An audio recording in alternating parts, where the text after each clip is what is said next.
এখন আপনি অকশনে গিয়ে আপনার কাছে মনে হইতেছে যে না তাদের প্রতি অসম্মান করা হবে, তাহলে আপনি আগে কেন নিলেন না? এটা আমি রংপুরকে বলছি না, সব ফ্র্যাঞ্চাইজির প্রতি। একই ক্যাটাগরি থেকে কিন্তু আপনি ইয়াসির চৌধুরী রাব্বিকে 44 লাখ টাকায় নিয়েছেন।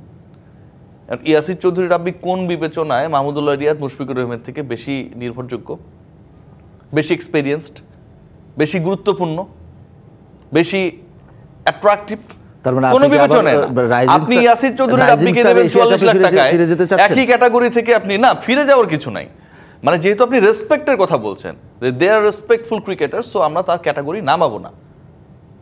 সো আমার প্রশ্ন যেটা, আমিও উইথ ডিউ রেসপেক্ট আমিও প্রশ্ন করতে চাই যে এই রেসপেক্টটা কোথায় ছিল এই 6 ফ্র্যাঞ্চাইজি, যখন আপনারা মুশফিক মাহমুদুল্লাহকে আনসোল্ড রেখে একই ক্যাটাগরি থেকে 44 লাখ টাকায় ইয়াসির চৌধুরী রাব্বিকে নিলেন?